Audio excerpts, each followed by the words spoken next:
Shalom, salam sejahtera bagi Bapak Ibu Saudara-saudara, anak-anak yang dikasihi oleh Tuhan Yesus Kristus.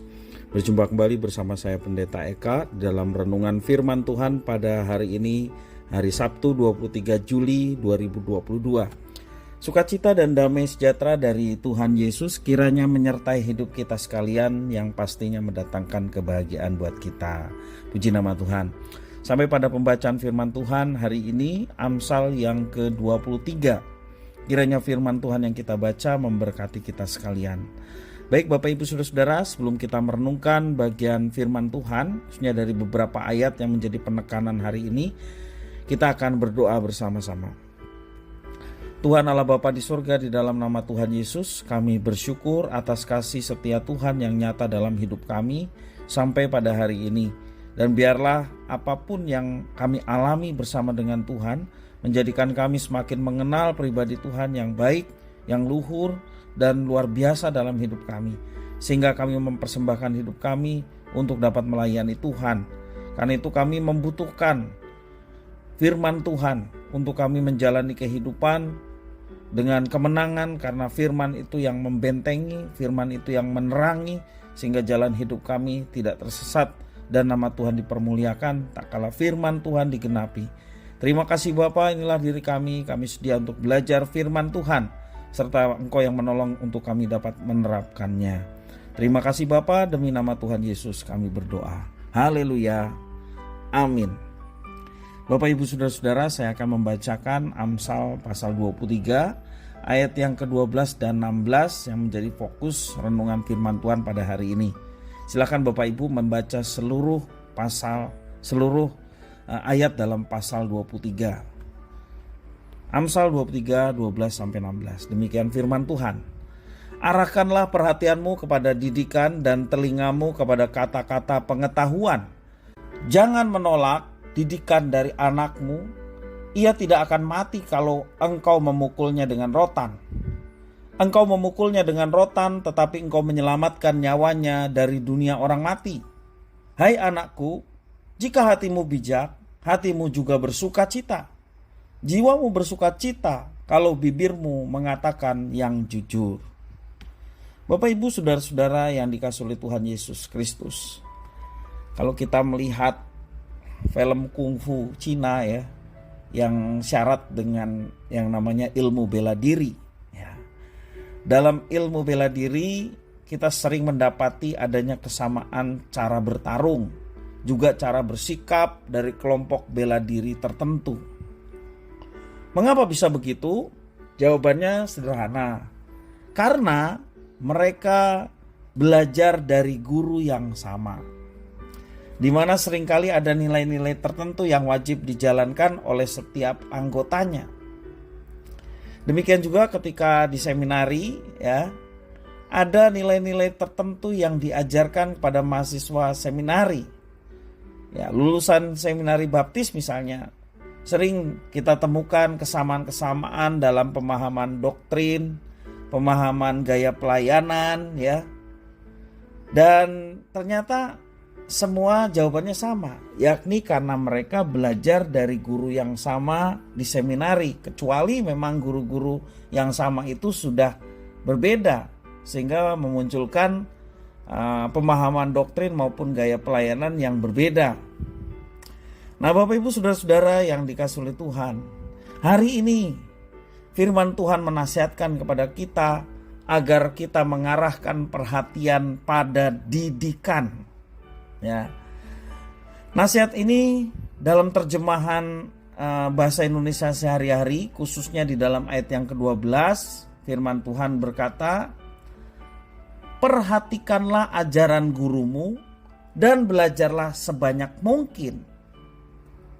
Dalam terjemahan Indonesia tahun 74 ayat 12, arahkanlah perhatianmu kepada didikan dan telingamu kepada kata-kata pengetahuan. Sedangkan dalam bahasa Indonesia sehari-hari, perhatikanlah ajaran gurumu dan belajarlah sebanyak mungkin. Prinsip ini dapat diterapkan dimanapun kita belajar, tidak hanya berkaitan dengan pendidikan formal seperti di sekolah, ya, tetapi juga berlaku pada saat mengikuti misalnya klub olahraga, kita belajar keilmuan tertentu ya dari orang-orang yang ahli, bergabung dengan komunitas tertentu, bahkan di dalam menjalani kehidupan sebagai warga gereja atau sebagai jemaat.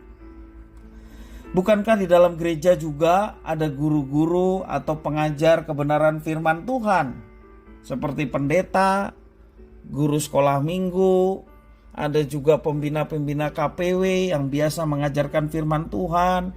Itulah guru-guru yang ditempatkan di gereja kita.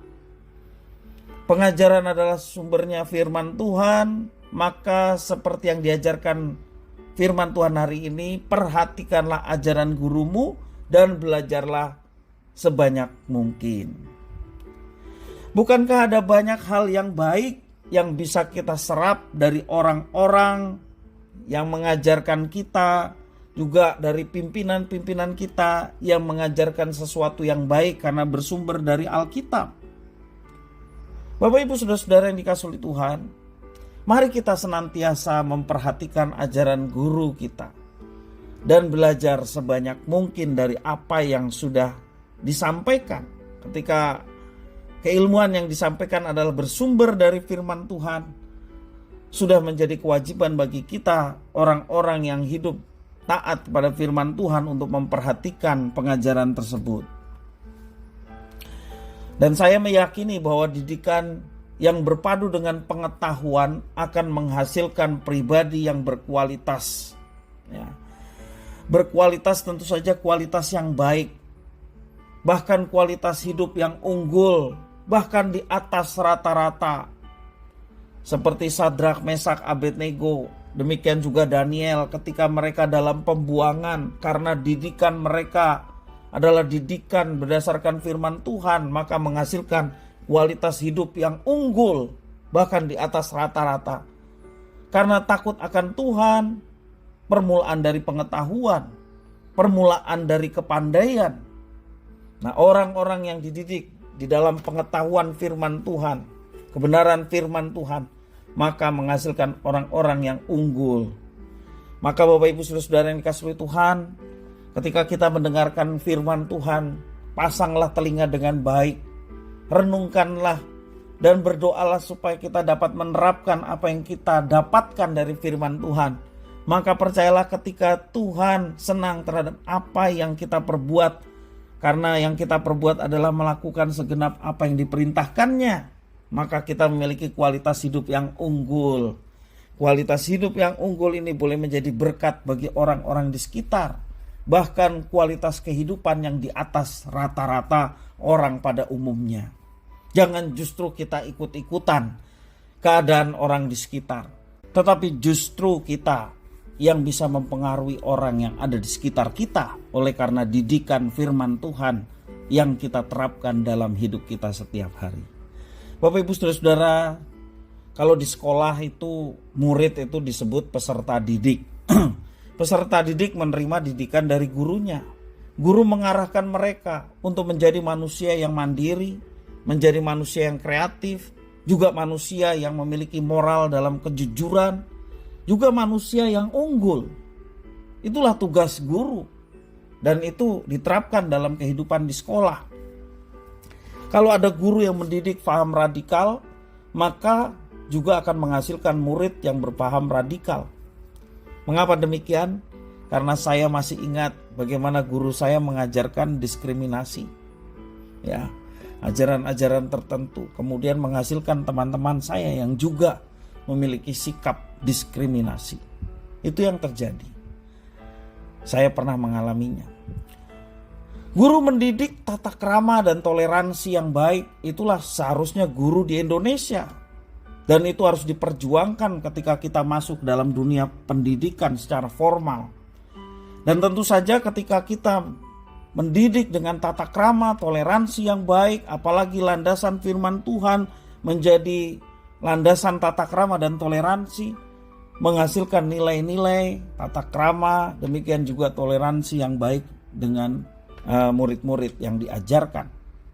Mari Bapak Ibu Saudara-saudara, kalau kita sebagai seorang murid, kita mau menjadi orang yang gemar belajar. Ya. Sebab orang yang tidak gemar belajar atau mengabaikan didikan, dia akan gagal menyerap apa yang diajarkan, suatu nilai-nilai yang berharga dalam kehidupan. Mari kita senantiasa memiliki kualitas pribadi yang stabil, karena orang yang mengabaikan didikan cenderung baik dia stagnan, ya. Demikian juga dia tidak mau berubah dengan sesuatu yang baik. Demikian orang yang mengabaikan didikan, tidak ada perkembangan ke arah yang positif atau ke arah yang baik, tapi tetap stagnan dan cenderung melakukan hal-hal ataupun tindakan yang buruk. Manakah kualitas kehidupan yang kita ingin miliki? Orang yang terdidik dan berpengetahuan akan menjadi pribadi yang unggul dalam menjalani kehidupan. Kiranya firman Tuhan memberkati kita sekalian. Kita berdoa. Tuhan Bapa di surga, di dalam nama Tuhan Yesus, kami sungguh mengucapkan syukur dan terima kasih atas firman Tuhan. Kalau kami disebut murid Kristus, karena guru kami adalah Kristus, kami mau belajar dari Kristus bagaimana menjalani kehidupan yang memuliakan Bapa. Demikian hidup kami pun seperti yang Kau ajarkan. Demikian ketika kami dipercayakan dengan murid-murid, kami pun mau menjadi guru yang menyampaikan nilai-nilai kebenaran firman Tuhan, sehingga kami mendidik generasi-generasi dalam hidup takut akan Tuhan dan nilai-nilai kebenaran firman Tuhan yang boleh ditanamkan, sehingga kehidupan baik kami maupun murid-murid boleh menjadi manusia-manusia yang berkualitas unggul, jujur, dan juga menjadi berkat bagi sesama. Terima kasih ya Tuhan atas firman-Mu. Demi nama Tuhan Yesus kami berdoa. Haleluya. Amin.